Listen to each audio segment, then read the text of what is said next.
Have you found yourself struggling to let go at the end of a relationship and you're wondering, I've invested so much into this relationship, but this is what I get? How can I even think about and process the fact that my partner decides to end the relationship at this point after all these years with him or her? On today's episode of Love, Sex, Lies, and Reality Talks, I'm talking about why it's hard to let go at the end of a relationship. Reality is that relationships that end are not healthy for us and allow us to gain an awakening, a conscious awakening to the fact that we don't know ourselves yet and we're still on a journey of self-discovery, and there are so many lessons for us to learn in that instance. And so if you've gone through a relationship that has ended, it may be a marriage, it may be dating, it may be courtship, and you find it ending after so many years or even a few months, this is for you. So relationships just don't end because they want to end. Relationships end because they are not really healthy for us. And it's for us to really look deep within ourselves and tell ourselves the truth. Initially, we become in that, we stay in that phase of self-denial and wonder, how can this happen to me? I'm too much for this. I'm too good for this. I'm this and I'm that. But you don't really look at it from a conscious awakening perspective. Yes, you may have invested time into it. You may have invested money into it. You may have invested resources into it. But those investments were made for you to really gain an awareness of how you invest in yourself. What are you investing in that is yielding a return on your investments? Is it bringing you growth? Is it bringing you conscious awareness? Is it allowing you to evolve in your life's journey, or is it keeping you stagnant? And most of the time when you look at relationships that end, they create stagnancy. But there are two main reasons why relationships really end. Number one is because we trauma bond at first. Trauma bonding happens when we have a lot of emotional pain that we carry and we haven't dealt with, and we're coming to attract people that are in the same space. And there is so much sympathy at the beginning that brings us together, not empathy.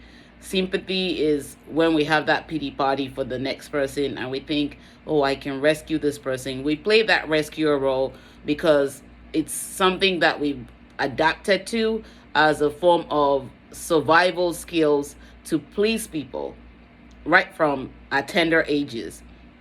So when you look at it, it's like, oh, I pity this person. I wish I can do everything. So I'm going to try and please them to win them over. I'm also going through, and it's a little bit of projection of what you're going through as well. And so it's like, I see how I can help them, but I'm projecting my pain on them. And I feel exactly what I'm feeling in my space that I cannot put a finger on and get an answer to and pinpoint what's going on with me. So let's try and trauma bond with this person and do the pity party together. And that's what tends to happen when we go into that trauma bonding phase of the relationship. So you find yourself bonding with someone because you think, oh, maybe I can try to fix them. Maybe I can try to help them. Maybe I can create this transaction where if I help them, they would also help me back in a way. And so what you do is create that trauma bond and bond with them, but you keep having butt heads, conflicts along the way, and nothing gets resolved. And then you people please again to keep the relationship going. And it just goes on in a repeated pattern and cycle. And sometimes it's like, oh, maybe if I buy them a gift and try to comfort them and console them, which is also a transaction, things will change. And you keep hoping that the person will change, but nothing happens. You've already seen the signs, but because you weren't consciously aware, you ignored the red flags and went on into the relationship. I've been there before myself, before I became a coach. And so it's common to trauma bond without even recognizing that you're trauma bonding. The second reason is because we lack a lot in our space. And so what we lack is what we see in this other person, and then we end up bonding with them because we think that what we lack is what they will give to us. But nobody can truly give you what you're not giving yourself. Let me say that again. No one can truly give you what you're not giving yourself. And when you start meeting your needs, it becomes easier not to create that codependent environment where you're not thriving, you're only surviving, and you're also creating transactions and waiting for that person to meet those needs and continue to fulfill that lack for you. But then when they leave, the void becomes wider and more enlarged to where you don't even know where to start. The third reason why we end up having a hard time letting go is because we've created soul ties. Soul tie happens when you get into the sexual part of the relationship and you're kind of bonded. It's soul tie is also a form of trauma bond. You're bonded based on consoling yourself, pacifying yourself with sex, and it looks like the chemistry is so strong in that instance, and you feel like because you have this sexual chemistry, it's hard to let go, and you just want to keep holding on, even if it's just having sex one night and they still treat you badly, you still hold on because that trauma bond, that sexual trauma bond is keeping you together, and you're just pacifying each other, but there's no healthy relationship going on. And at the end of the relationship, we tend to do is stay in the face of denial, like I said. And when you're in a state of denial, it takes you a while to process why things are happening to you, because you don't want to own the part that you played. You don't want to take accountability for what you contributed. But the goal is not even to focus on the regrets or whatever happened in the past, because the past is the past. You can't change it. If you keep reenacting the past, what you will do is beg, chase, plead the partner to stay in your life, but then that makes you get devalued more. So the goal is not to focus on the past. The goal is not to focus on the trauma bond. The goal is to go and evaluate the root cause of why you're trauma bonding. And when you do that, you're able to come into a place where you accept what is and what was, and extract the lessons that you're learning from that process, and then release that relationship because it's no longer serving you. If you don't release, you can't receive. I've written a lot about that in my book, Beyond the Pain and on Becoming Restored. And so once you release, you're allowing yourself to stop hoarding things that are not serving you, because hoarding is also obsession.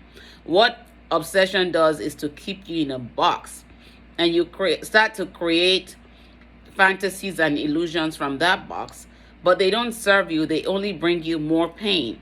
They don't help you heal. You have to move into a space where you now commit to yourself. As you've learned those lessons, commit to yourself, to learn about yourself, to discover what that relationship taught you about yourself, to discover what you learned about relationships from that experience, to discover what you learned about your partner, what you chose to accept, what you chose to allow, what you chose to tolerate, and evaluate those things and see what results yielded from that experience. And as you learn the lessons, apply the lessons to your current life, and again, meet your needs, and evaluate, introspect, evaluate as much as you can by journaling down your thoughts.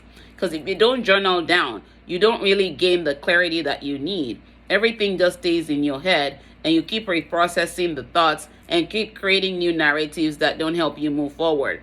The goal is to move forward when a relationship ends. You cannot have a healthy relationship with someone that's not healthy. That's why I wrote the quote in my book, Beyond the Pain: two unhealthy people cannot have a healthy relationship. And so you have to make sure that you become healthy first.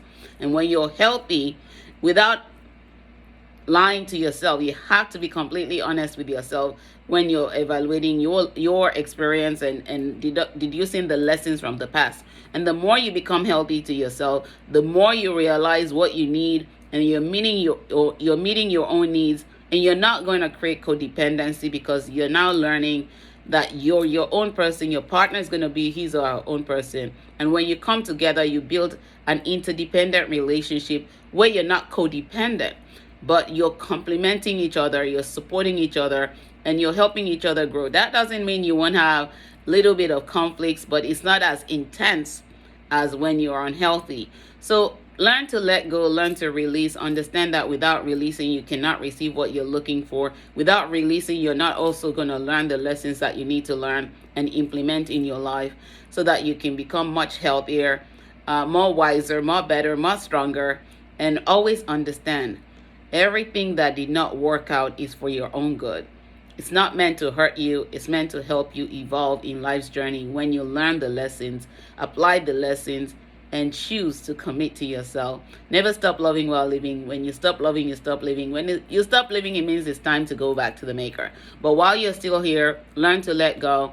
Understand that it may not be an easy process, and trust the process. Don't rush the process.